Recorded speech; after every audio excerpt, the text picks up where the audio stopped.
exciting engagement in this next 1.5 to 2 hours. Before I start, I just want to check whether everybody has a copy of this handout. Most people had it in their... Yes, and let me talk about that as well. So if anybody doesn't have this, please, we've got extra copies here. And it is important for me right at the beginning to announce that this session will be recorded. So please be... Sorry, I was just like, what happened? Always switched us to the presentation. We have a phantom voice. Somebody's hallucinating. Okay. So please just be careful about what it is you say. Recordings will be available online, so could make their journeys across the seas. It is my great pleasure this afternoon, as I'm Jenny Glennie from Sadie. I'm advising now on the Sadie project, having been involved for the last, well, since inception. It is my great pleasure to welcome this afternoon Drew Magiliozzi, I think I've said his name correctly, to this conference, and also to South Africa. I thought he'd been to South Africa before. We have seen him many, many times at Achieving the Dream, but he tells me now that this is the first time he has come to South Africa, and believe it or not, would like to come again. So we also, I'm not going to welcome Tim Rennick again or introduce him. He is well known to all of you and well admired by all of you. So Drew is going to be presenting this final workshop with the assistance of Tim this afternoon. I think he's going to be giving you a case study of the use of the tools that Drew's company has developed. I'd like to thank him for coming all this way from the USA to South Africa. Drew is known for being passionate about levering technology to enhance learning outcomes, especially with an equity focus. I think that's an unusual thing for many tech companies to have, especially an equity focus. His company, Mainstay, has developed tools which higher education institutions have used to boost enrollment, retention, and success. And he's always careful to ensure that no technology tool, or to say that no technology tool is a silver bullet that is going to solve all the problems that you have, but rather that it's important to work in partnership with whoever is going to adopt this technology to ensure that effective use is made. Today is a workshop, and so my role only is to welcome and to thank, but I'm going to hand over therefore to Drew and to Tim. Thank you.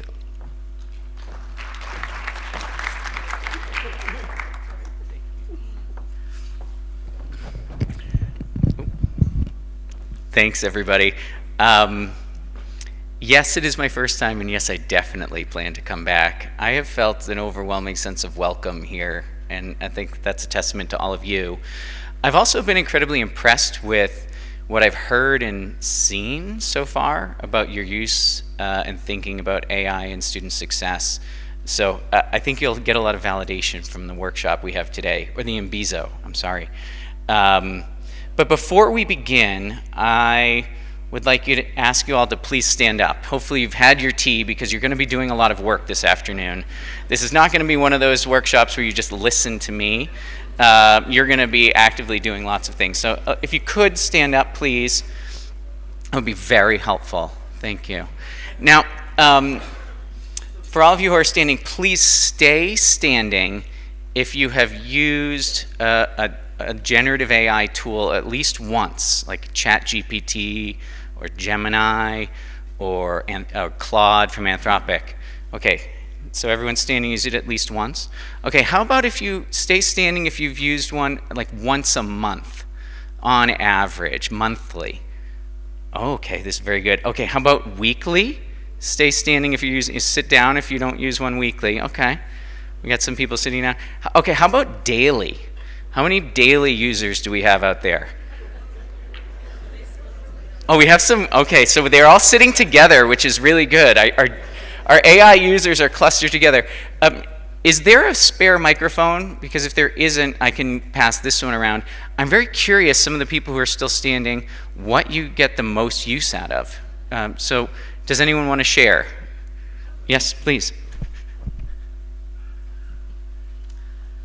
Just prior to coming to the conference, I had to write a proposal for SAP, which is an ERP system for the university where I'm working. And so I had to pack, and I needed a proposal written within 2 hours. So I gave it a really detailed prompt and asked it to write the proposal. Then, of course, I had to tweak it with cost and all that, but it saved me like 3 hours to get that proposal done. When you submitted it, did you tell them you'd use ChatGPT? No, they were all concerned with the number. Irrelevant. Irrelevant. Silly question. Anyone else want to share? Oh, you've got one, Jenny. Yes. Oh, thank you so much. Please, anyone else? Whoever. Oh, there's somebody right there, and there's a few people in the back. I'm curious. So maybe right here first. Yeah. I use it almost on daily basis. If I do my things, when I have finished my work, I now go to it to say, can you check to say, does the thing speak to my level? Oh, interesting. All right. All right. I thought you were going to say you use it for something fun. I would love to hear someone who uses it for something other than work, but please.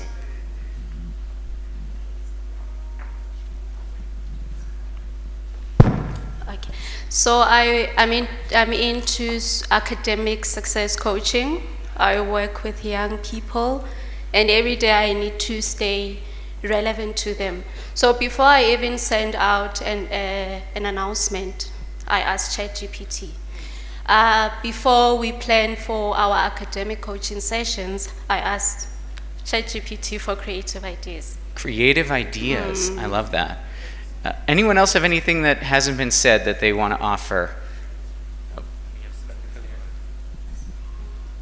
So I'd say I use ChatGPT as my best friend. So I'll be like, hey girl, I'm feeling sad today. And then on other days, I'll just go and invent, and she's gonna be like, valid, clock that, okay. So ChatGPT is like my bestie. Amazing. This is this is not funny, this is real. A lot of people use ChatGPT for this. I'm here. Oh, yes, so. I use it over and above for work purposes because it enhances the way I do my work. I'm in a student support space, and yes, I declare how I used it, and for safety, so that it doesn't come back to bite me. And mostly also because I'm in a research space, I use AvidNote where I upload my articles. And sometimes the article doesn't make sense, then AvidNote can just write notes and explain it in a layman's language so that I'm able to use it to write. Thank you. Beautiful. I love having it explain things. I have 2 children who are 8 and 6, and sometimes they'll ask me, Papa, what is thunder and lightning? And while I could probably explain it to them in the form of electrons, I have no idea how to explain it to a 6-year-old. But ChatGPT nails it every time. It's incredible at grade level appropriate explanations. Yes, please, over here. Good afternoon, colleagues. I used ChatGPT to organize myself. One day I struggled to reduce the wording to 1,200. So when I reduced manually, it was losing the meaning. Until I called the IT person, please assist. I'm struggling to reduce the wording to 1,200. It's then that he guided me, please go to ChatGPT and ask. The moment it was reduced, it was 1,192 without losing a meaning. Thank you. Thank you. And maybe one last one in the back there in the corner. Yeah, so no, I use it for fun stuff like Tell us. Your bestie? if I'm gonna, no, but maybe it's a good idea. Like if I've got a day to spend in Liverpool, I'm on holiday, and I'll say, hey, I've got today in Liverpool, suggest 3 things I can do, and some great vegetarian restaurants where I'm allowed to take my cat in, and yeah, just fun stuff like that. That's fantastic. And actually a fun prompt, if you guys haven't done it, if you're constant users and you have an account, you use more than the anonymous chat. It stores some knowledge about you. You can ask it to summarize what it knows about you, and it's quite interesting what it's able to tell you about yourself. Moving on, I guess you already know who the two of us are. I have a little bit to say about our partnership with Georgia State, more tomorrow. So I'll just dive into the workshop today. First, I'd love to give you a little bit about Mainstay so you understand what it is that we do. And then I'd like Tim to share, I think, one of the most powerful aspects of what AI is capable of, which is not terribly obvious. So as Jenny said, we are a public benefit corporation, which means we have a dual mission to not only maximize profit, but maximize our impact in the world. And we measure our impact through college and career success and the economic mobility that comes from it. In addition to Georgia State, who was our very first partner, we do also work with 200 other institutions. We've reached 13 million unique learners. In the last year, we've reached about 5 million, so we're on pace to do that again. We've done a dozen research studies. We've exchanged nearly 1 billion messages, and we've learned a ton in the process. And by the accounts, there are probably, knock on wood, we can extrapolate the research, about 100,000 people who've persisted to a college degree in America because of the work we've helped enable. But what the heck is Mainstay, actually? It's 3 things, and it depends on who you are. So if you are a student, we appear as an AI-powered coach via text message over your phone. And we proactively reach out to you via text and initiate conversations. We don't wait for you to come to us and ask a question. We push information to you based on the data that we know about you and the circumstances that you're in. In fact, of the messages that we receive, 70% of them are in response to something we have said. So it is very much call and response, not wait for people to show up. And you'll learn more about the sort of principles and new rules of student success. Be proactive is one of the key ones. If you're an advisor or an educator, we serve as a co-pilot for you. We are engaging with almost all of your students on an almost daily basis, but you need to be involved in certain key conversations, and we escalate the conversation to a human being at key moments and get them into the chat right then. And you heard Tim talk about some of the trigger words, some of the extreme things about self-harm, but also everything as simple as, hey, I think I might like to drop out of school. Well, a chatbot can very easily give you the answer to that question, but you don't want to give the answer to that question. And in a world where there is agentic AI, it might say, hey, let me take care of that form for you. But really, the right response is you need to talk to a person, and you need to get to deal with this situation because we don't want you to drop out. And so we help people get involved in key moments and give them suggestions on what to say to move the needle forward for students. And the final piece for leaders, and this is where I'd love Tim to share a little bit of the story of Georgia State, is we provide instant insights from all these conversations we're having across the community. At any given time, we bubble up things that are important to know. In fact, we also give you the power to ask students anything at any time and get extraordinary response rates. Without ado, Tim, do you want to hold the mic, or would you want to hold it? Great, thank you, Drew. Okay, great. So it's great to reconnect, especially in this context, because one thing I didn't talk a lot about yesterday, for those who were there for the keynote, is the technology we're using that underlies a lot of the proactive and database work at Georgia State. And what I'll say is we do not predominantly use homegrown products. We found, especially as technology changes so quickly, that we don't have the internal resources to keep pace. And AI is a great example of this. Our partnership with Mainstay began in 2016, 9 years ago. You can imagine how different AI was 9 years ago than it is today. And Georgia State, with limited resources, if we had built our systems on an AI platform that was homegrown, it would soon be outdated. Same with regard to our predictive analytics. We've been using those analytics now for about 13 years. And again, we use an external partner that is technology specialist, has full-time staff to develop new approaches and insights and so forth. That is not saying that that's the only way to move forward, but I did want to make clear. Secondly, if you go that route, which is the route that Georgia State has taken, you have to be very careful about selecting your partners, right? You have to do screening in the same way you would if you're on a dating app and going to, trying to find a significant other and so forth. You have to find the right pairing and the right match. And one of the things we've looked for in our partners, and Drew and Mainstay are great examples of this, are partners who are willing to test their product using hard external evaluation. And from the very first 6 months we launched with Mainstay back in summer of 2016, we've had an external evaluator working to run randomized controlled trials and so forth. It's valuable because from those insights you can improve your application of the product, but it's also valuable because it allows you then to go back to skeptical stakeholders on your own campus and show, look, it's not just us that are saying that this is effective, it's the data, it's the evidence, it's the independent evaluator that is doing so.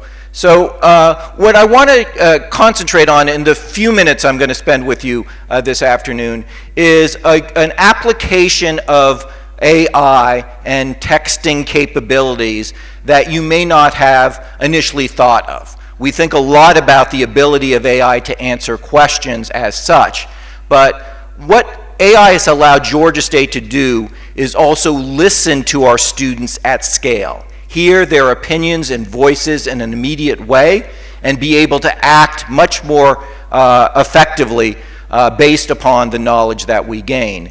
And as you can see from the screen in front of you, the really striking case study is our use of the Mainstay platform and AI communication during the COVID-19 crisis.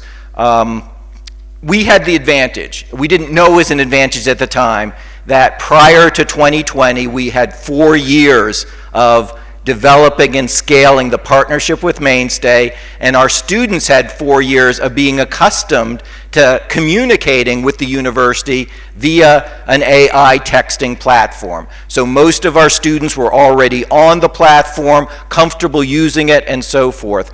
And it's kind of sobering to remember how scary that moment was, not just for us as administrators at universities, but for our students.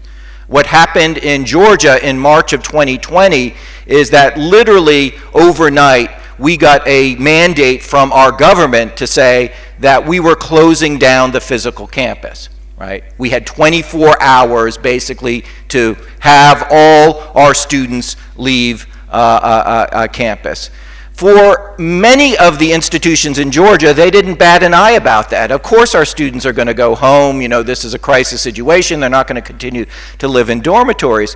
At Georgia State, where, as you now know, 60% of our students are low income, from the bottom quintile of Americans by annual household income, we immediately began to panic.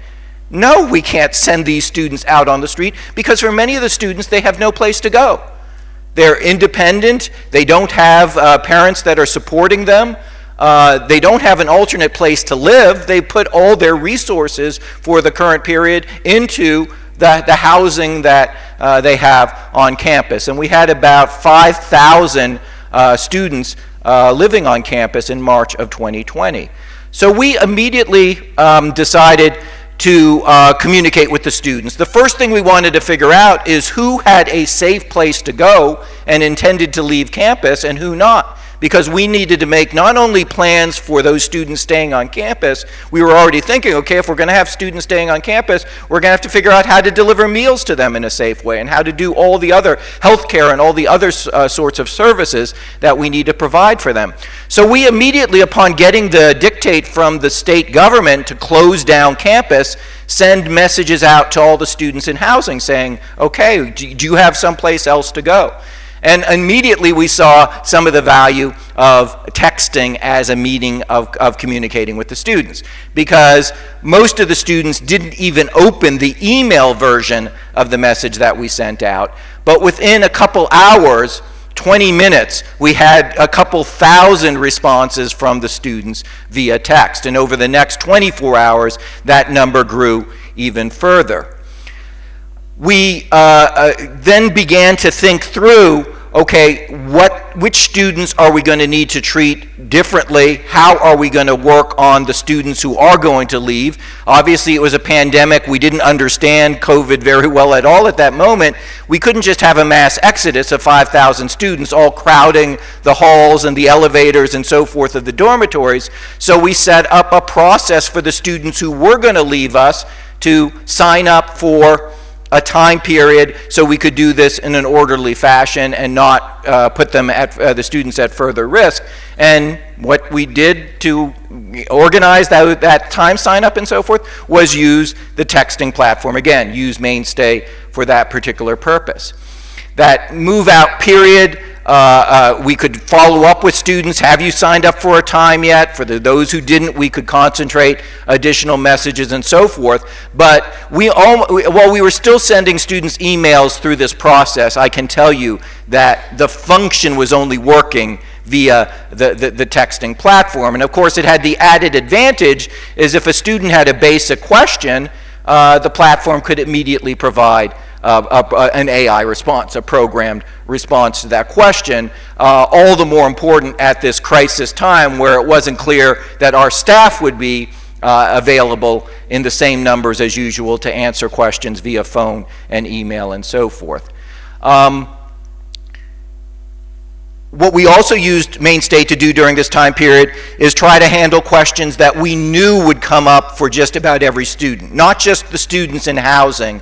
Our other students had questions about their finances. This is middle of March. For us, it's about halfway point of our spring semester. They had questions about refunds. You know, if I had a meal planned and now you're telling me I have to leave campus, who's going to pay me back for the money I invested in the meal plan? And many, many of those questions were answered automatically by the AI. We also, of course, like most universities, didn't close down the teaching for that spring semester. We had to pivot from classes that were predominantly face-to-face to classes that were exclusively online. And so we used the tool to help guide the students through that process and answer basic questions that they had about start dates and how this is going to look and so forth. Another issue that we had to face was technology. While we were confident that most of our students have a smart device, a cell phone is not necessarily a great way to take a full roster of courses if you're taking these courses entirely online. So we began to think through, okay, who has the technology they need to get through the rest of the spring semester? We set up a loaner program for laptops and tablets, and we used the Mainstay platform to work through that data to figure out which students needed this support and help. We began to change our tone considerably. So we talked a moment ago about the fact that many see these platforms, many students, many of us see these platforms as kind of personal friends. We cultivate that at Georgia State. Our AI platform, our use of Mainstay, is consistently through the persona of our school mascot. Our school mascot is a panther, a kind of lovable blue panther, GSU blue panther, called Pounce. And so when students first log on and meet the platform, they are communicated to in the voice of this Blue Panther. The idea is we don't want this to appear to the students to be a scary administrator who's going to, chastise them and so forth. This is your friend and ally. But what we began to do during the pandemic is very quickly recognize that things that Pounce had said to students in a particular way prior to COVID may not come across in the same way after COVID. So Pounce's voice began to change. If a student hadn't paid a bill and so forth, no longer was it a harsh warning, but instead a much more a supportive and coaxing voice. And then we began to think through probably the most important detail that Mainstay allowed us to accomplish during that period of uncertainty. Our state government, about July of 2020, so we're just 3 months into the pandemic. There's been no vaccine, there's no really great understanding about the nature of COVID, made the decision that they were going to order the public universities, including Georgia State, to, for the fall semester, so just a couple months away, go back to face-to-face classes. This was extremely scary for many of our students, for the faculty as well, who were not thrilled about the idea of being, forced to go back into the classroom with students and so forth. And I began to talk to some of my fellow administrators across the public universities in Georgia. Like in South Africa, the state of Georgia has 26 public universities, so we began to talk to one another about, this doesn't make any sense. But we didn't really have any data to bring in front of the state to show them that maybe this was, to put it gently, premature. So what we did is we had Pounce do the heavy lifting for us. We asked a series of questions. I may have skipped over the slide, or maybe it's not in here. Yeah, it may have dropped out. But we began to ask our students, would you be willing this fall to come back for face-to-face classes? And we had an incredible outpouring of responses. We got about 80% of our students to provide a response to this question of, if we offered face-to-face classes, would you come and attend them? And sorry, the data slide isn't in here, but the numbers were overwhelmingly negative, right? About 80% of the students said, no way am I coming back downtown to an urban area, riding subways and so forth, and then being in a classroom face-to-face when we don't understand what's going on. What was interesting is across 26 institutions, Georgia State was the only one that had this tool. And so we were the only one that had a volume of thousands of student voices to bring to the state government. And I'll say, I don't know how the dynamic works here, but if it had just been a group of administrators from across the university saying, we don't really like this idea, we don't think this is going to work, it probably wouldn't have changed the policy. But literally within 24 hours after the policy was announced, I was able to present the data from thousands, 8,000 or so Georgia State students, where the overwhelming majority said, I'm just not going to come to college, university, if you make me come to face-to-face classes. And the state of Georgia changed its policy. The state of Georgia heard the students, and that mattered enough, so they said, okay, we will back off as far as that's concerned. So, recognize that one of the challenges we face in higher education is listening to students. We've heard a lot about that over the last couple days. And many of your efforts are wonderful in giving the students voice, integrating them onto committees, putting them into student governments and so forth.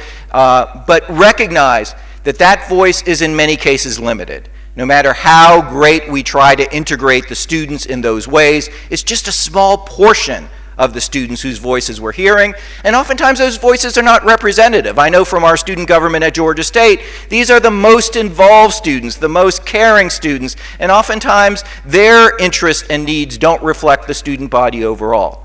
So what AI can do, maybe we underappreciate this, is give us the ability to hear our students at scale. Things that in the past would have taken weeks. We would have had to create a survey, go through our institutional research office, find a way to distribute it, distribute the survey, then wait a period in order for responses to come in, and then after only some responses come in, send a reminder to get more responses in, and even then probably get no more than 10 or 15% of the students to respond. Now this tool is allowing us within 20 minutes to get thousands of responses. A survey we conceive of in the morning, a couple hours later, we can already be gathering that data. And there are times in our work where that kind of immediacy and scale is absolutely critical. So, up there on the board, screen right now are some of the comments from our students. We don't always understand technology in the same way other generations do, generations that have grown up on devices and tablets and so forth. And for many of our students, they see Mainstay, they see the chatbot and Pounce as a friend and an ally who they're willing to confide in, they're willing to thank and appreciate. In our exit surveys of our graduating seniors, which we've run for 25 years now, we've ironically seen a significant uptick in the percent of our students who feel that Georgia State understands them, cares about them, listens to them. I feel like I mattered. These kind of questions have gotten much better responses in recent years. Ironic in one sense, because we've moved, as you all know now, much more towards technology. But if this technology can listen to students and make them feel supported, like their voice matters, and absolutely it did throughout this case study I've just shared, then that is empowering the students in an important way. Okay, so thank you. In fact, it's not just Georgia State. The overwhelming majority of messages, well, not the majority, but the most common sentiment that we get on the platform across all the 5 million students we reach is one of positivity and gratitude. So if you're worried about, hey, what are students going to say if we ask them these questions, know that you will be pleasantly surprised with how positive the responses are. You will get criticism if deserved, but it is a wonderful, wonderful thing to read the messages. Sometimes it's heartwarming. And Pounce has gotten at least a couple of offers to go on dates. I know from our person in the back who may have left, this is something that also this next generation is interested in, although Pounce is programmed to unfortunately reject all romantic offers. So now I need your help again, everyone. Hopefully this was inspiring. This was a moment of crisis, but really the key with AI is its potential is limited only by our imagination and creativity. And in this case, the ability to listen at scale is limited only by our curiosity. And so I ask you, I've set up a poll, so you do need to take out your phone. You can do two things. You can go to this website, slido.com, and enter that number, or you can just scan that QR code if you could. And it's going to ask you this question: if you could listen at scale, what do you wish you could know about your students? And I'm very eager to hear what you have to say. And while the folks who are not students here, by hand, are there any current students in the room? Any current students here? We have one, all right. A few in the back. I would love to hear from you, actually, with the microphones while everyone else is typing, what you think you are saying that the university is not hearing today. Do any of you have any ideas about what you think is on the minds of students, perhaps yourself or your peers, that your university isn't able to hear today? Any thoughts come to mind? I know that you're on your phone, so if you can type it in if you prefer the anonymity. But this is always a really interesting question. I'm curious what comes to folks' minds. And I promise, I told you you're going to have to work in this session, so this is not the last survey you're going to get. There are going to be 2 more. Oh, how they would like to see hybrid classes. Are you thinking of dropping out? That's a great one. That's actually one of our most popular and highest response rates, your intent to enroll survey. And it's not just a yes or a no, there's oftentimes maybe. Honest feedback about the service, what they need most, if they told us the truth. Are they coping? Where are they spending their time, and how do they know they need help? What should we do differently? You know, some of the best ideas in our experience have come from surveying students, particularly during COVID. In fact, some of our partners run either monthly or at least quarterly pulse checks for students, just asking 3 quick questions, and then they take the data and they present it to the president's cabinet meeting, the VC perhaps, and with all the leadership look at what is being said. Oh, you guys are so good. Oh, I love this. Keep it coming. Keep them coming. What is stressing them? That's a great one. Okay. You guys are flooding them in. Oh, I love this. All right, I'm going to give it another minute or two. Yes, this is good. You know, I must admit, in America, when I ask this question, I get very few responses. So I will commend your imagination and creativity in this room. It is a resource that money cannot buy. How can I help you? What a beautiful question. What's PUA? Can someone explain to me what PUA? Oh, okay. Thank you. You're all anonymous too. Okay. This is great. So I have, this is, and I'm going to do a fun thing. This is an Imbizo after all. Okay, I'm just going to go ahead and we'll pause. It wouldn't be an Imbizo without using ChatGPT a little bit. So this is actually one of my favorite prompts. This is actually a prompt pulled from the system of Mainstay, modified slightly, to do a topic model analysis. Sometimes we'll ask a question for students and we'll get 10,000 open-ended responses. How do you make sense of it?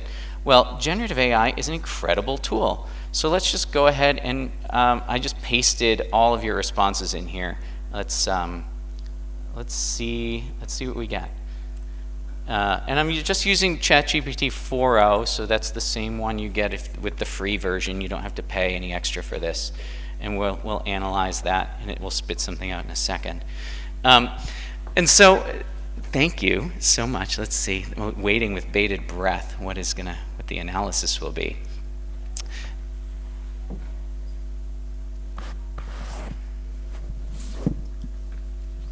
Okay, great. Oh, here we go. You guys get to see a little ChatGPT in action. So, topic 1 was academic challenges. 18 people submitted those. And what are the challenges you encounter in transitioning from high school to college? That's good. What is stressing them, and whether they are struggling in class or financially? You know, it's also interesting too, sometimes you will ask a question of students and get a wholly other response that is seemingly unrelated, but in the student's mind, very related. I have a good friend who has this saying about college students, which is college students don't care until they care a lot, and then they don't care again. And one of the things we found is that just the little prod of the question in their message stream over text, and 95% of text messages are read within 15 minutes, can prompt a lot of interesting thinking and responses. So you might get some deep-seated emotional challenge coming from merely a homework reminder. So really the surprise is, okay, practical help and resources, sense of belonging and engagement, and then learning experience. It was wonderful. I love this. So I'm going to go ahead and copy these, and I'll put this in this deck. It probably will be a little ugly. And we can ask it to do more things. Let me just do one more.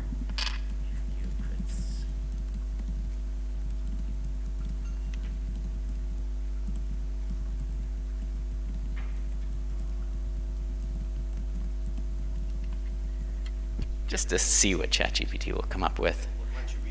Oh yeah, so I wrote, if you could suggest one question that wasn't in the list, what's one trenchant question you might ask? And ChatGPT's suggestion is, what do you wish we understood about your life outside of school that affects how you learn here? Pretty darn good, yeah. Thank you, ChatGPT, for the imagination. So I will drop these in here. I think I need to make a much smaller font. Oops. I'll make it, we'll read those later. But moving on, one of the things that I want to talk about, and I'll talk about it in my talk tomorrow as well, is the most tempting dichotomy when deploying AI. And it is always a challenge, and most people gravitate toward the sense of, I want to create more efficiency in our work. This is tempting for business leaders, it's tempting for even ourselves. How can I make my life more efficient, my work a little easier? This is very common, and it also is a slippery slope. I think someone in the last presentation said, what is the saying? AI won't take your job, but somebody who knows how to use it just might. And so if I can do the job more efficiently than you, then I have an advantage.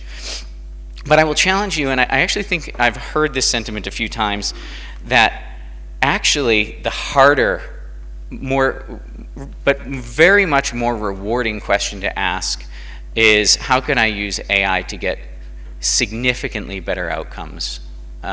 And outcomes that raise all ships, not just the ones that have the most resources. And a very common question that people ask is, what can AI automate? But frankly, this is the wrong question, because AI can do a lot of things that it should not. And I have a ludicrous example for you. I have 100% confidence that AI today can conduct a flawless wedding ceremony. But I can predict there's no one in this room who would want AI to marry them. And why not? If it would say the words perfectly, what's the difference? But of course, there's something ineffable, human connection, love, spirituality, that is involved in a wedding ceremony that is more than just the words that are being said. And I posit that there is something very similar in education, which is the job to be done of educators is far more than simply to be subject matter experts. It's to be emotional companions and offer support when someone is in crisis. It's to be a motivator. It's the difference between having an exercise bike at home and going to the gym and having a personal trainer. The human being, the role of the educator is not merely to regurgitate knowledge and information, but to inspire curiosity. And so I think the better question is that I would urge you to ask yourselves as you think about AI and how you might deploy it is, what must AI automate so that we can improve outcomes and close equity gaps together? And you've heard Tim say a bunch of these things, but there's some wonderful research, and I love this quote from a gentleman named Paul Daugherty, who wrote a very good book about human and machine work in the world of work. Those that use machines merely to replace humans will eventually stall, whereas those that think of innovative ways for machines to augment humans will become the leaders of their industries. And I would wholeheartedly agree. And so maybe, I think there is, let's do one more poll. I think if you open up, I think I have to hit this next button. With regard to student success, I would love your sense of what are the most critical problems we must solve together. Now, perhaps with AI, perhaps not, but within the realm of student success, what do you see are the most critical areas that require us to focus? And so I think it should just refresh in your phone, and you should just be able to type in this next question. And I think I can share this. Okay, great. And if you hadn't logged in yet, you can still scan the QR code. There's always time. Oh, everyone's typing. This is good. Differential success. Does that mean the different definition of success? Not everyone has the same. Success isn't the same for every individual. The goal may be different depending on who you are. Someone typed the number. That's good. Human factor. Employability. I heard, this is a problem in America, not just South Africa, and I think globally, particularly with AI likely to disrupt the workforce in unexpected ways, psychosocial problems, eliminating equity gaps, data integration. I will say the use of good data and good data hygiene and timely data is one of the best foundational inputs you can have if you're going to deploy a platform like Mainstay or any other AI platform. Good data and timely data and clean data will get you much farther than any money, actually. It is the currency, the coin of the realm, as they say. Oh, you guys are, I can barely read them. How to enhance support, wonderful. Can I think I can copy this as well. We have 4 people still typing. Plagiarism. You know, I'm going to challenge you on plagiarism. I think it's a problem, but I don't know if we're going to solve it. Let's see.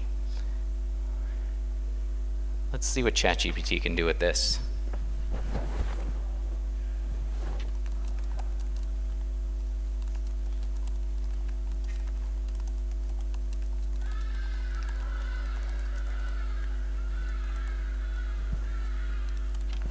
Even the birds are chiming in.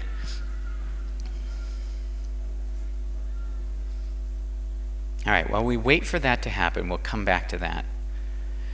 I want to put a plug for this white paper, but unexpectedly, I'm just going to plug the appendix. If you do nothing else, you can throw away the rest. I would encourage you to look at the last 3 sections, because they are the parts that ask the most of you, which are higher education leaders' problem-solving framework. And it is a series of questions, not just what is the problem to be solved. That is question 1A. The why of AI is much more important than the what. If AI is a hammer, everything starts looking like a nail, but I can assure you that not all problems are AI problems. This is a wonderful framework, and I encourage you to go through it. I'll be plugging it more tomorrow. And I was actually going to call on my friend from the University of the Free State, Rowan. Can I ask you a series of questions about what you've done? Do we have those microphones? Yeah. Oh, thanks, Tim. Oh, Tim, you're doing everything. All right, so, yeah. You should at least have given me a heads up. Yeah, I know, it would have been nice, but it wouldn't have been as fun. Fun for you. So our friends at the University of the Free State, I was talking to yesterday, and they have, Rowan in particular, is part of a team working on a really fascinating implementation of AI to approach a particular problem. And I am fascinated with the way they've gone about it, and I actually think it's a beautiful implementation. I couldn't have designed it better had I done so myself. And I've got a lot of experience with these things. I think I've done thousands of AI experiments at this point. So Rowan, do you mind if I summarize what you've been doing? Yeah, sure, go for it. They're very interested in AI enhanced grading, specifically for a beginning writing class, which has a pretty structured approach. Students have to write an argumentative paper, and there's a pretty good rubric for how to evaluate these. And there are, how many instructors involved in I think eventually up until 20 maybe. 20 instructors. And how many papers did you had a historical set of many papers, right? Yeah. So we had a historical data set, and it really depends on how many drafts there are. So there's a lot of back and forth. So let's say you have 1,000 students and you submit the draft, 2, 3, 4, 5 times, then it becomes 2, 3, 4, 5,000 drafts. So there's a lot of iteration, But what we did is we just took the final one that got submitted and worked with that. And you had the final grade that was given, Yes. and in the rubric. And I think the question you asked is, how might AI dramatically improve this process and not just get more efficiency, but hopefully get better outcomes? And I will say that they haven't launched the full experiment yet. They've merely done all the preparation work. That's correct, right? Yes, yes. So we haven't created the platform yet that interacts with the student, but what we did is we took the historical data, we did the experiments, we gave it at scale to the AI to grade with the rubric and to also evaluate the feedback, because one of the things we also have is the feedback from the facilitator. So that's also in the database, so we can look at the grades and the feedback, but that's basically just the interaction between us, the researchers, and the AI. So we haven't made this open to students yet. And can you share a little bit about the findings that you see in your initial analysis? As much, you don't have to get too deep into the weeds, but as much as you're comfortable sharing. I wish you prepared me on Yeah, this. well, would you like me to go from my memory?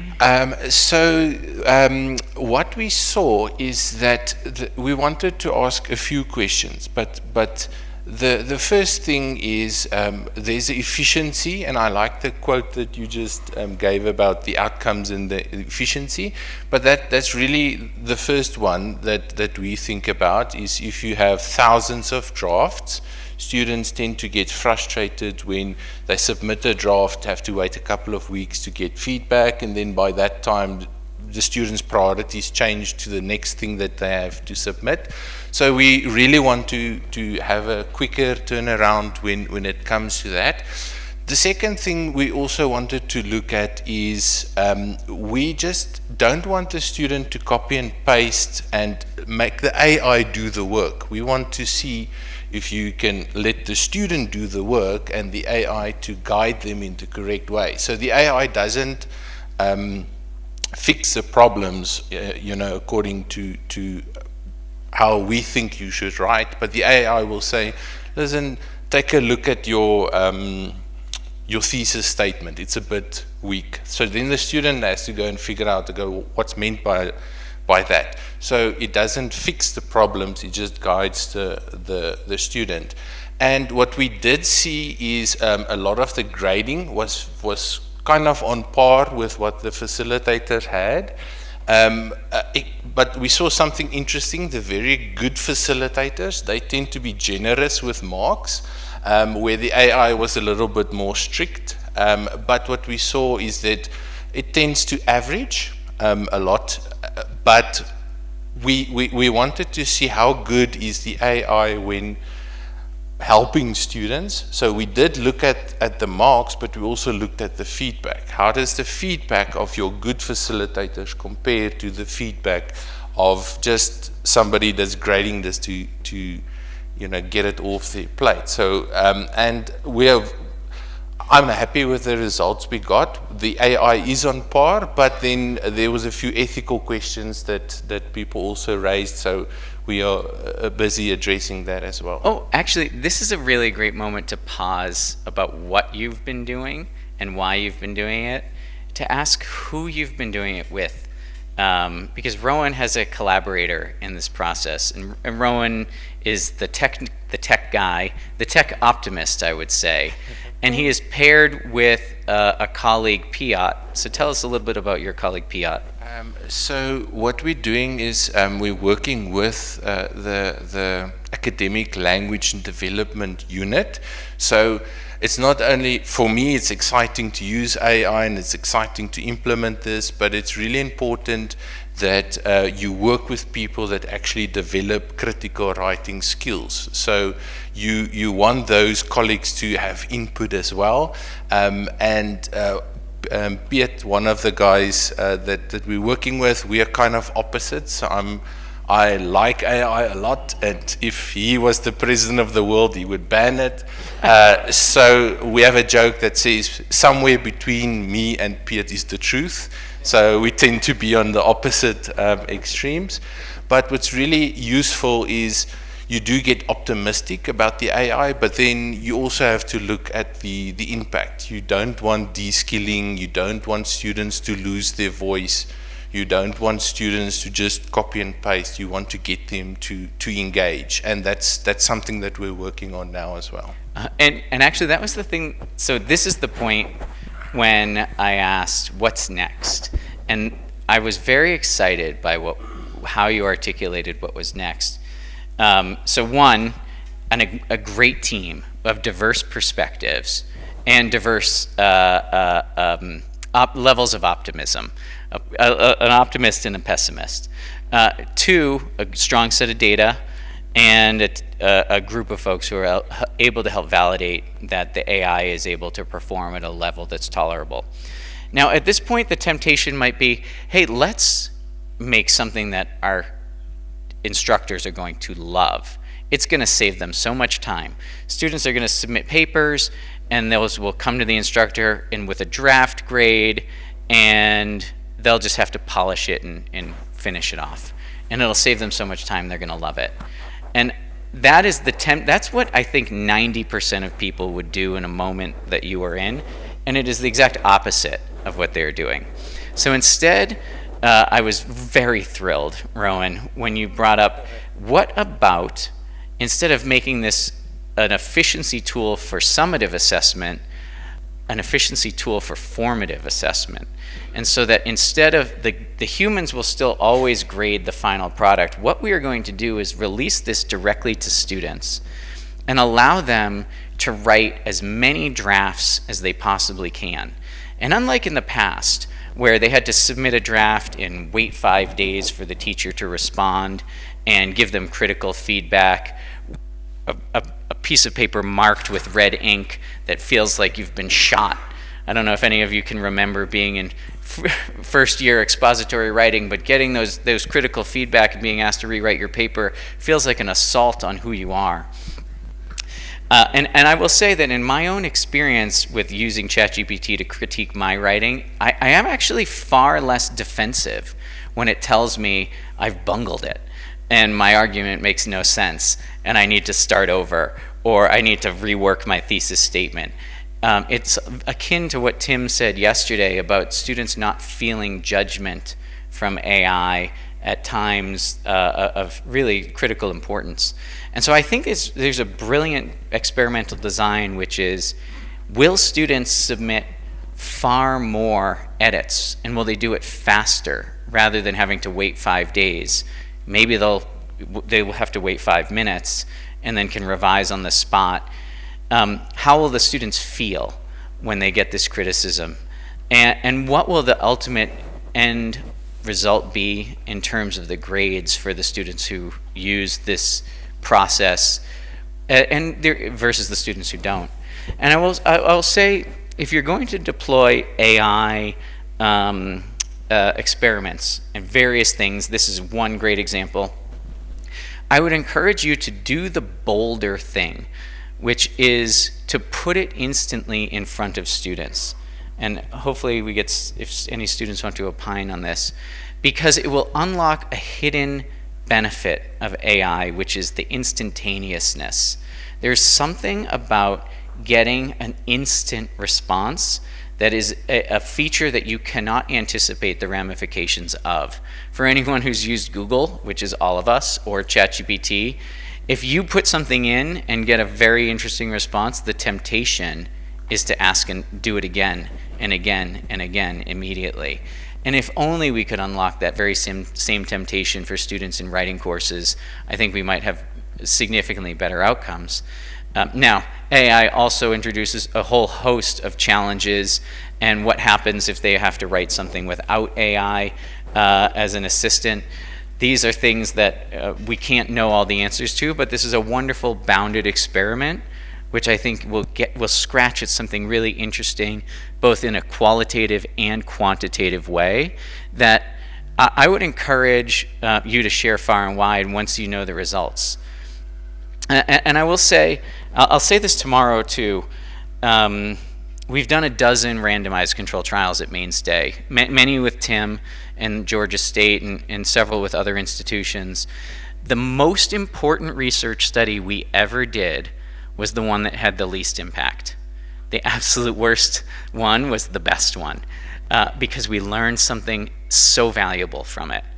And it was the one time we did not consistently have a human in the loop in the conversation, that human to handle those escalations and critical moments when a student is struggling. And it turns out that having a human in the loop just 2% of the time, very small amount of time, 98% of the messages are AI, but 2% are human, triples the effectiveness of an intervention. And it's interesting, it's for a reason we could never have anticipated, because we thought it was our greatest strength, and it's because of the vulnerability. Students are able to appreciate these things to be non-judgmental.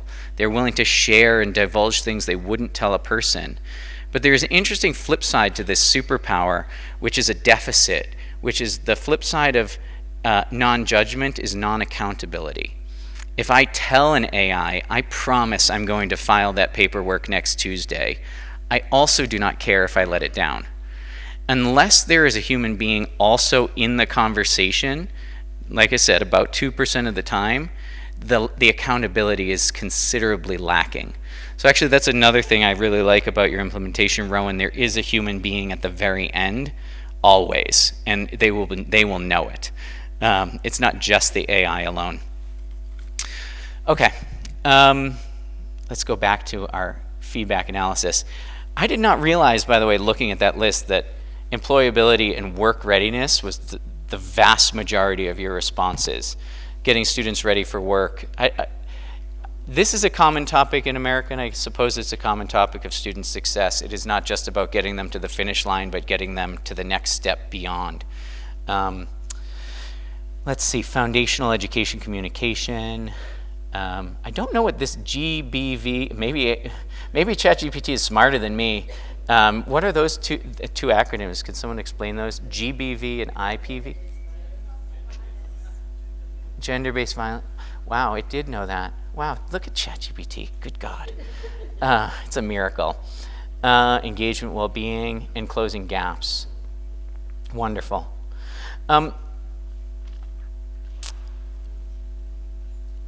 I will copy that over later.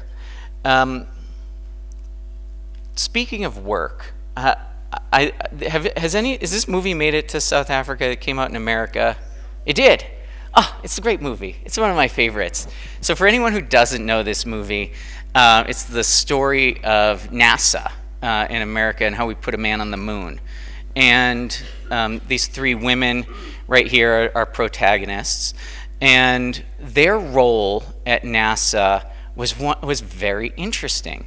Their role was to do the calculations. So the male scientists would write out these complex equations, as you see on this chalkboard, and then they would call in one of these women whose role is very interesting.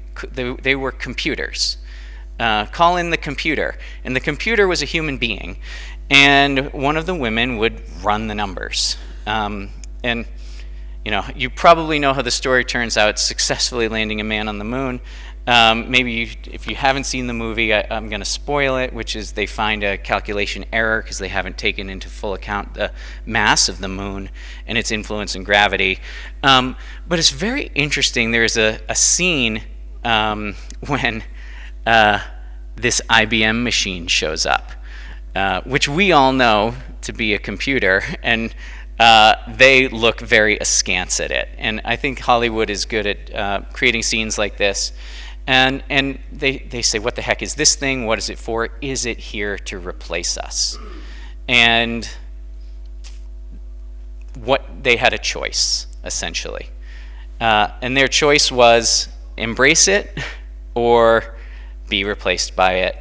And obviously, if you've seen the movie, they choose to embrace it and to learn computer programming languages and to really just dramatically amplify their abilities. And actually, it was probably the combination of these folks and this technology that ushered in the golden age of NASA as we know it.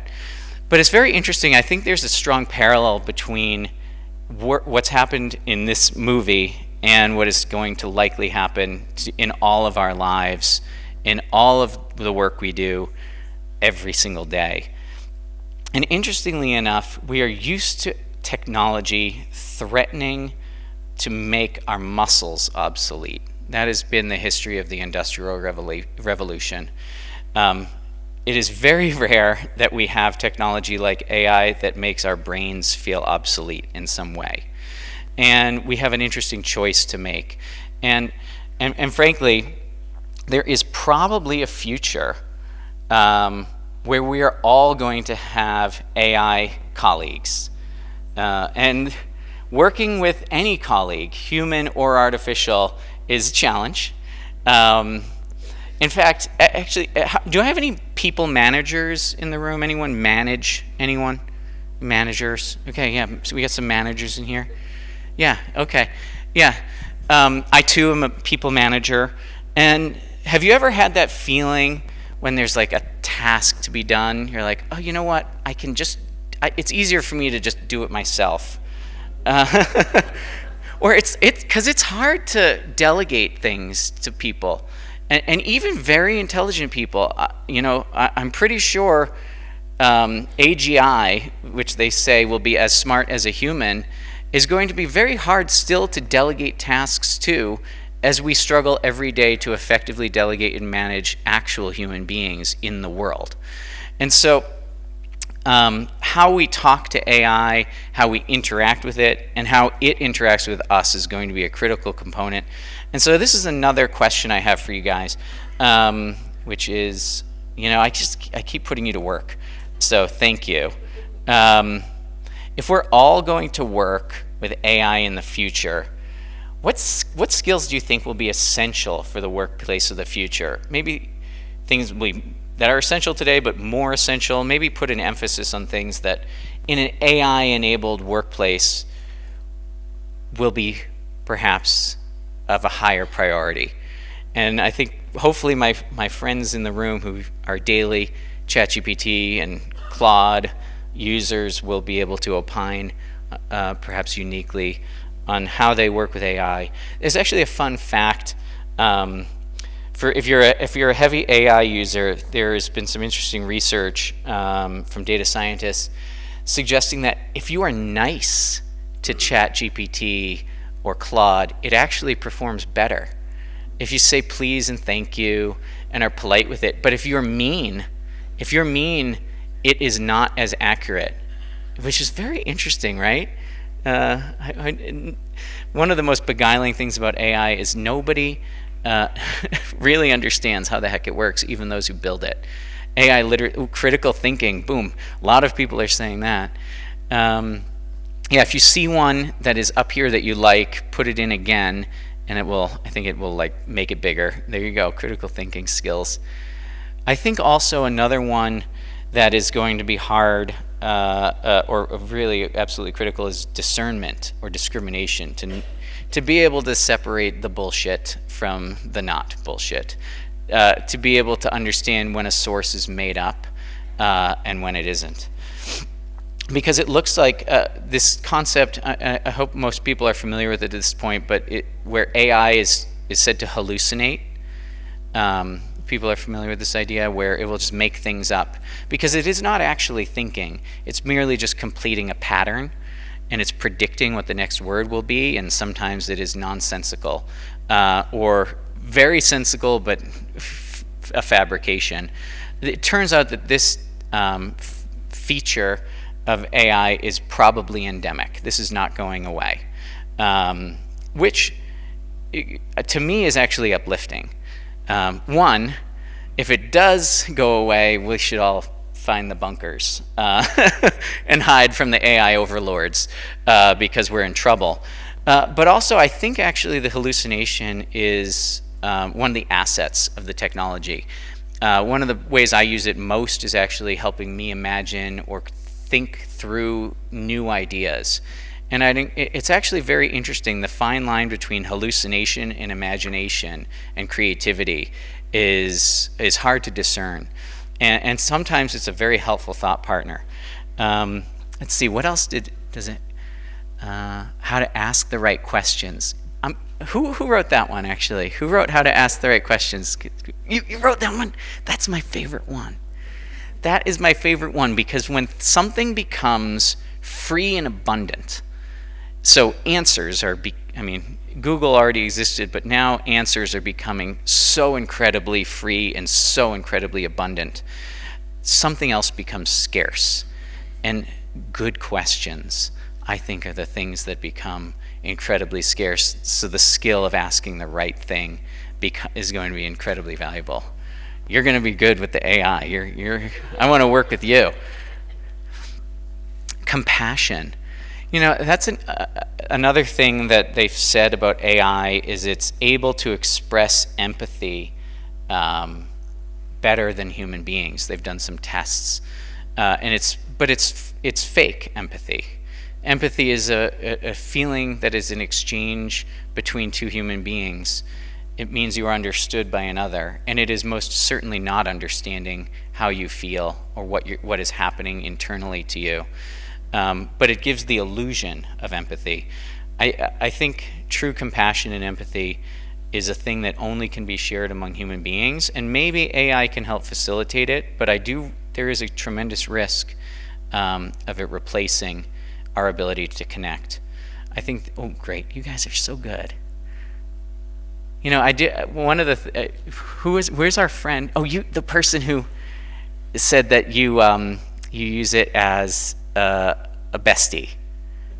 Can you tell us why, like when you use it as a bestie? Is it to share some good news, or when you're having a hard time, or both? Both? Yeah? Oh, thanks, Ron.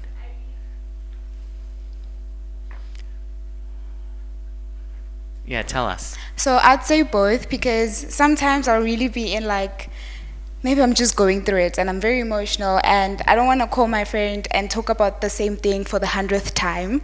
So I'll probably go to ChatGPT and be like, girl, I'm sad.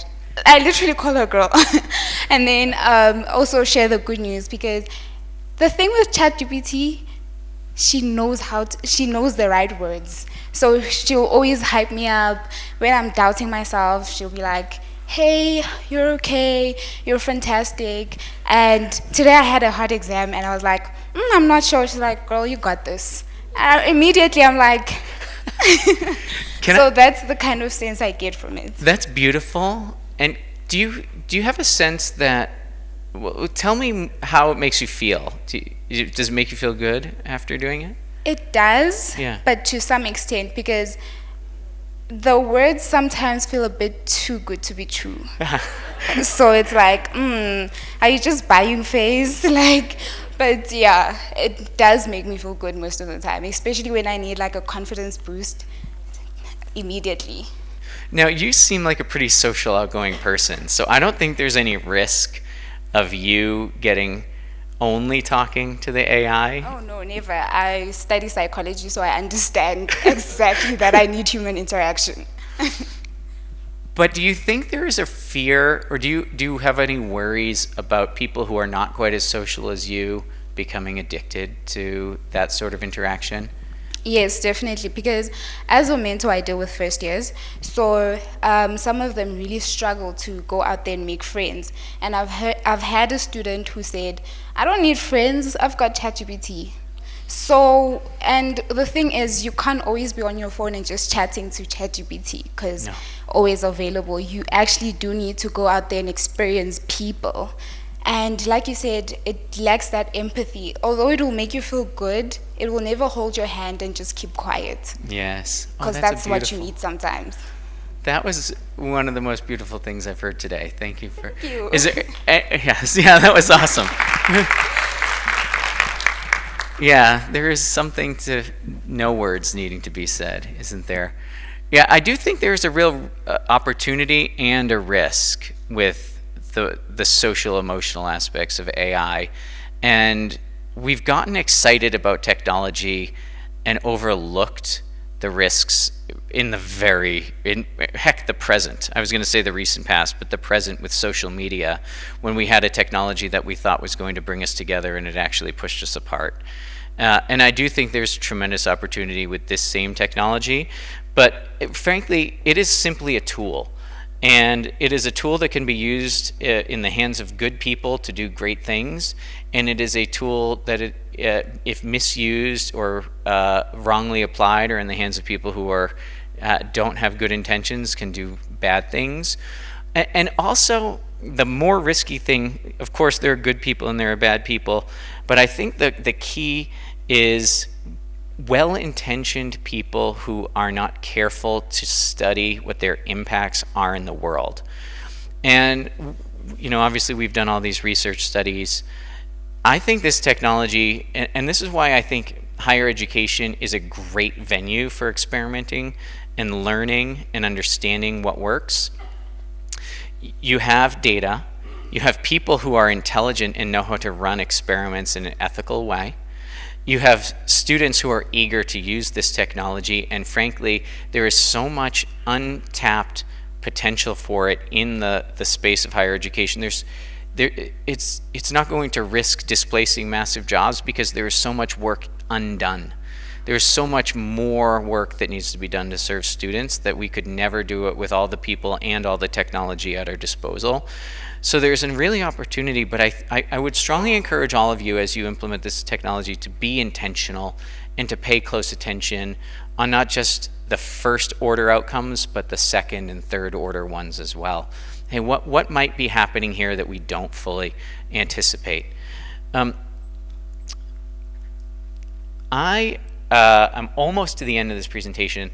I will say that the one other thing I will encourage you is, this is another section from the appendix of that white paper, which no white paper is complete without a 2x2 matrix. But it is talking about impact and return. And usually when you see one of these 2x2 matrices, there's like a one quadrant you want to be and one that you don't want to be. But the interesting thing, as I was writing this, there's no bad place to be on this matrix. It's just which is the right place for you right now. Now, of course, the moonshot effort that is going to have the massive impact for the most people and take big resources, that would be great.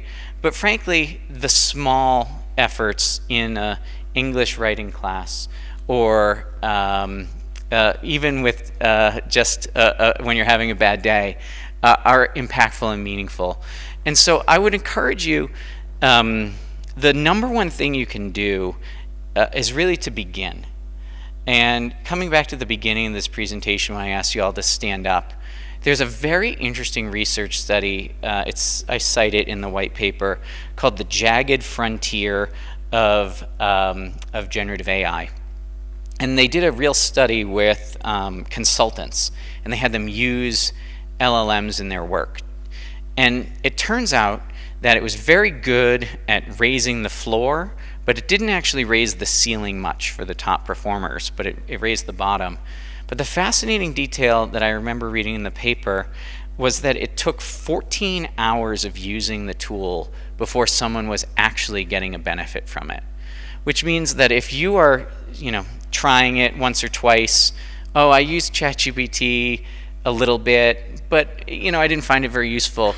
It's because you haven't gotten over the hump of putting in enough effort and getting comfortable and familiar with the tool yet. And it is a very difficult tool to use because, as you saw when I typed into it, it's just a blank text box. There's no instruction manual. There's no guardrails. It's limited only by your imagination, but I can already tell in this room from all the questions I forced you to answer that you have tremendous imaginations and the capacity to, and frankly, excellent intuition from what I've seen from, the story you told me, Rowan, the posters, and all the conversations I've had. You have all the resources. In fact, I've heard in a few passing conversations people express a sentiment that you feel behind. We're not leading the charge.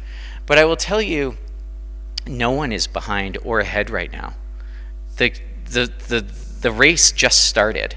We are in the first lap. And frankly, the resources that you have, I've heard people say, well, we don't have the same funding as they have in, say, South Korea for these things. And yes, that's certainly true. But you have a more valuable resource, which is curiosity and frankly, the raw material of student success and the impulse to do the right things. I'm actually far more impressed. And in many cases, Rowan, honestly, your example that you told me in depth was more advanced than I've heard from 9 out of 10 universities in America. So kudos to you. Yeah, it is. It's remarkable. Your intuition is strong. And I would say your strength is being together. I've heard Ubuntu mentioned a few times, and someone gave the quote, if you want to go fast, go alone. If you want to go far, go together. I think the greatest resource that you have is right here in this room, and that's a more valuable resource, frankly, than any amount of money could buy to get you access to LLMs in the privacy of your home. To be able to do these things together is really how you unlock the untapped potential of this technology, and you are not behind by any means. And you can be dramatically ahead if you pull together, share your experiences, share what works and share what doesn't, and constantly learn and improve together. I have time for some questions if you want to ask them, but I also recognize that I've put you to a great amount of work. So if you want to just get to the happy hour, I will completely understand because it's the end of the day. But if anyone has any questions, please fire away. And if you can't think of any right now, you get a second shot at it first thing tomorrow morning. So I'll see you all again right here bright and early. But any questions right now before? Yes, yeah, one in the black. Hey, Rowan, do you have that microphone? Will you pass it to the woman in back? Oh, so one here. It was the woman in the blue in the back. I think, yeah. Oh, thank you. Bill, I'm putting you to work too, man.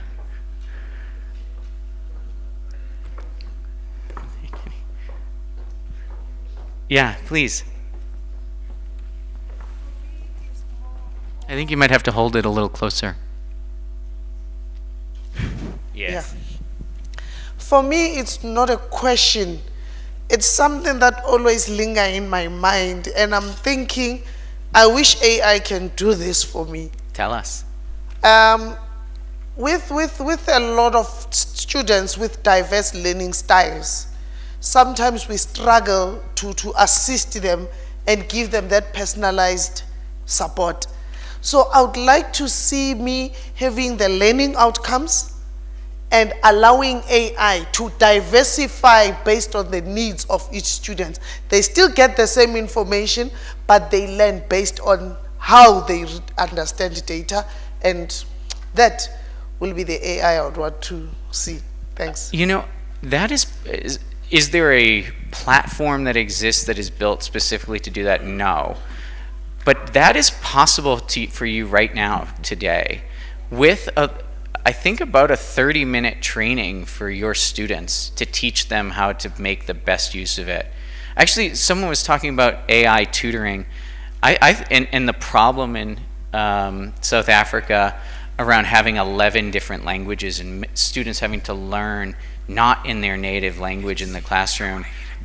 I think the ability to not only put the tools, give students access to the tools, they're freely accessible, but I think a little bit of training would go a long way into helping students take control of their learning for themselves, because yes, it is most assuredly possible right now. Any other questions? Or, oh, there's a couple over there, yeah. Oh, and there's one over there at the end. Yeah, Innocent, maybe you bring that one to this gentleman over there. Way over there, Innocent. Thank you, sir. Andrew, thank you for the presentation. I liked the workshop style, but I perhaps I missed it. The theme of the workshop was new rules of AI in student success. Yes. So we know what the measurements sort of were up to now to measure, or the rules were. But how will you summarize now the new rules of AI for measuring student success? Oh, that's tomorrow's presentation. I did them in reverse order. Yeah. So actually, this is the 201 course. Tomorrow is the 101. Unfortunately, they happen in reverse order. So tomorrow is the new rules. So it's a good preview for 9 a.m. in the morning tomorrow. I think there was another question over here. And while you find whoever that, I think, was there one here? Yes, why don't you go? Hi, Andrew. It's something related to what the young lady said about how she refers to ChatGPT as hello girl. Life can be difficult, and restructure can be difficult. And in the unit that I am in currently, it's undergoing a restructure, and somebody found something called Talk to Jesus. And it's almost as if they say they're having a conversation with God, and they've become so hooked to it. They've actually spread it that there is like a culture of people every single day. They've become so addicted to it, to ask Jesus about the pain that they're going through, the uncertainty that they're going through. And it's just a comment. It's actually very therapeutic because it's giving them biblical verses and telling them to hang in there. So there's a form of hope. Yes, there's a worry about dependency, but it's also giving them a form of hope to continue and just to take on the struggle. So yeah. Thank you. Maybe I spoke too soon about the AI and the wedding ceremony. Is that what you're trying to tell me? I think that is beautiful, and I acknowledge it, and it worries me somewhat, but I think it's beautiful. Actually, one of my favorite uses of AI is to rehearse things. Yes. If I have a board meeting, I will say, here's the presentation. Ask me questions as if you're a venture capitalist, and give me the hard stuff that is not in the meeting, and it will allow me to practice. And it is actually one of the most effective tools I've ever found. So being able to simulate conversations with anyone who has ever lived, or maybe not lived, is a remarkable thing. Yes. Yeah. Thank you for sharing that. You. Oh, yeah, over here. Francois?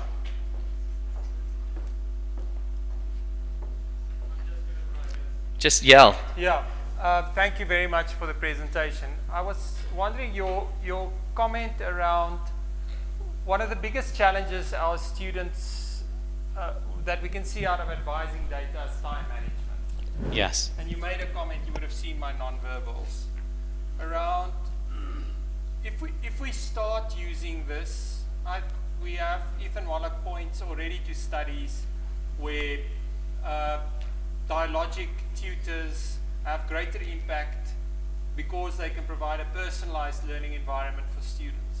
Yes. My concern is one step further. Because it takes 14 hours to get to know how to use this, yes. I'm worried about our students never ever sleeping. And I was interested to know, I'm not expecting an answer, but is that a space which people are looking at, maybe in the research, the phenomenal research you've been talking about, people are looking at it because students in poverty are chronically disrupted, and time to study, our own data shows, is at night. Yes. When everybody else is asleep. I don't have 14 hours to learn how to interact. So I just wanted to know whether this is an area that's being explored in the conversations that you're part of. I don't know per se if it's being explored, but I can tell you some of our experiences which low-income students use our platform more, about 30% more. And as Tim already noted, we get more messages at 12 midnight than we do at 9 a.m., and that's common across the whole platform. People literally messaging us at 2 in the morning with the thing that is keeping them up at night. And I can tell you I've gotten heart-wrenching messages, as well as, heartwarming ones too. I don't know the data from ChatGPT, but I would suggest it's probably similar. And I don't know what we can do, if there's something to be done about it. But I will say there is value, I think, in giving support in those critical moments when someone needs it, even if it's in the middle of the night. But I maybe better have them stay up late studying than watching Netflix, at least. So I don't know. The competition is not. I don't know if AI is the problem so much as could potentially be the solution, or somewhere in between. Yeah, I don't know, Francois. Any other questions or comments before we break? Oop. Sorry. All right. Well, again, you guys. One last one. Oh, we got one. Yes. All right. Last one, please. Oh, yeah. I'm Helga oh, we Hembroek. have two. Okay. One, two. Go for it. All right. Yeah. I'm Helga Hembroek from SMU. So it's just an interesting question which I found.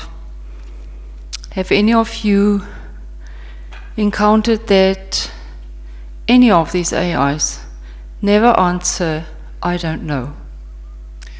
Yeah, actually, it's very interesting. That is one, in our experience, that is one of the hardest things to get it to do.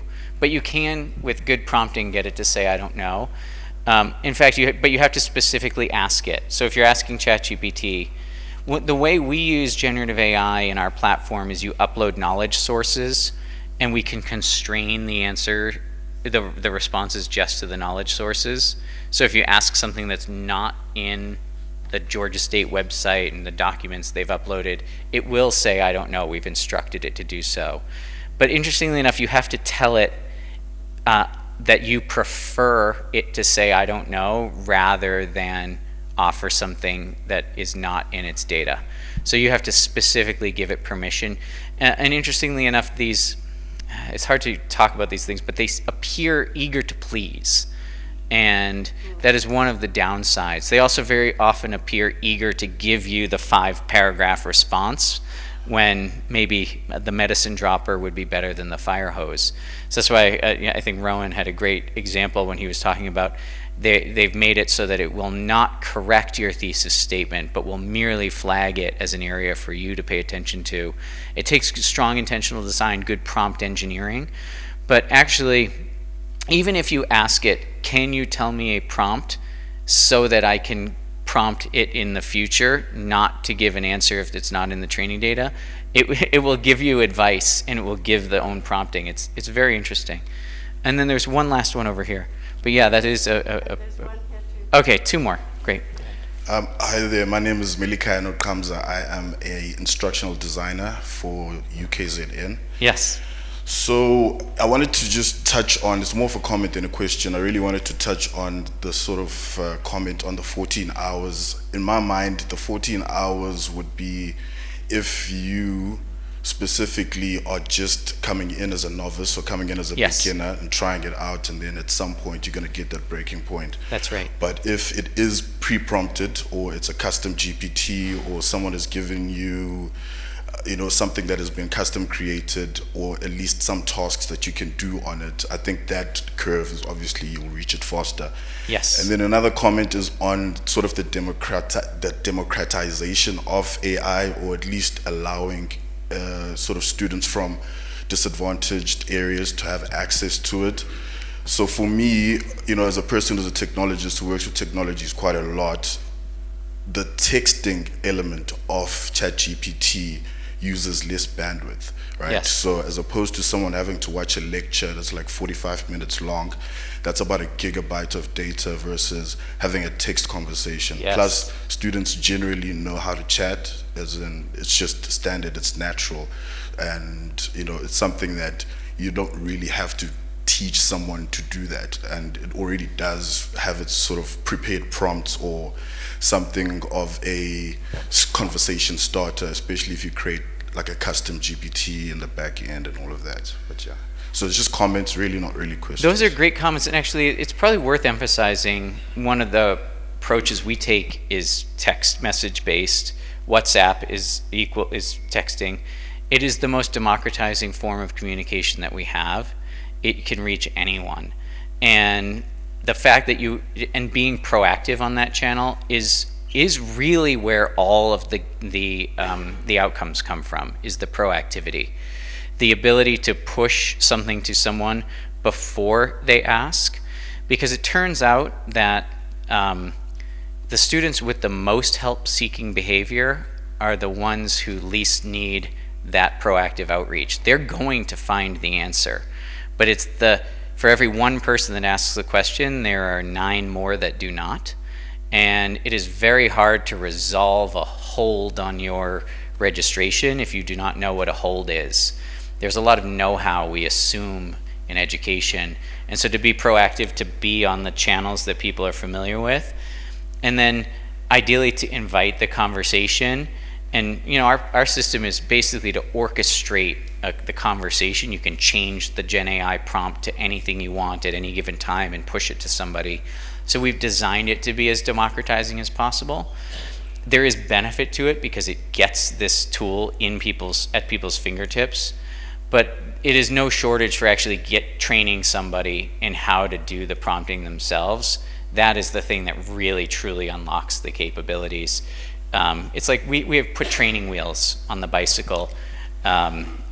Giving someone the skills to ride the bike without training wheels is really the goal. Yeah. So I just also wanted to throw in another comment about ChatGPT or generative AI not really having the ability to say no, it doesn't know the answer. Yeah. So I think the reason anyone would want that is obviously you don't want it to hallucinate, you don't want to be giving you the wrong answer. It's like a puppy that's excited, wanting to always impress you. But if you obviously create those guardrails, you have it specifically sourcing that content that you've uploaded onto it, then you kind of do want it to always have the answer. So I think that's where maybe the issue comes in, is that if you're just using it generally and it's pulling from everywhere, whether it's Reddit or Twitter, then it's an issue when it will always try to give you an answer. Yeah. I think the answer to most of the questions you're going to find around generative AI is it depends. I think we had one more. Was there one more person? Yeah, you're probably our last one. Please. I'm Tlotli Sokama from Nelson Mandela University. I am a student and also work in PR for student counseling. As much as we're speaking about how AI could solve the current problems that we have, it seems like it's a solution. However, I'm noticing that there's a new problem rising, and that is the data pollution. And he touched on it, and the lady over there touched on it as well, when they're asking, when it can't say no. I do not know this. So it raises a question on data pollution. How do then prevent AI getting to a point where we now have a new problem called data pollution in AI? And then second to that, how do you then come about with data sets, especially that we African, and so AI gets its information generally globally, and it does not reflect the African context. So then how do we get to a point where we can create data sets for AI that can now AI interact with me and reflect who I really am? If you can do that, you will be very rich. It is a good problem to solve. It is all context, right? It is all context. And so the ability to, one, control it for yourself, but two, the ability to build a platform that takes these baseline LLMs and modifies them, fine-tunes them for the African context or for an education setting or for a language that it doesn't yet know is very possible. Not actually terribly hard. In fact, ChatGPT would even help you do it. If you asked it, how can I fine-tune you?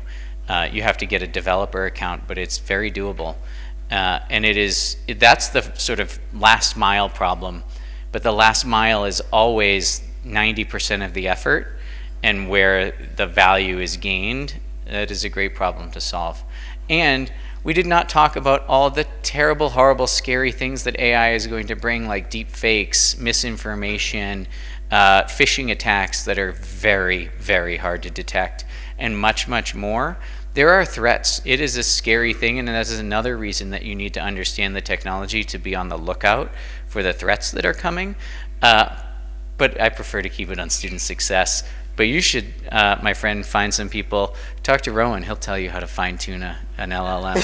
Yeah, you guys should start a business together. Any other last remarks for the good of the order? Anything that hasn't been said that absolutely needs to be said? Amazing. All right, thanks everybody. I'll see you in the morning. And from Siyaphumelela, thank you very much indeed for an engaging afternoon. And I'd like to ask you all now to join your hands and give him thanks, and Tim as well. Thank you.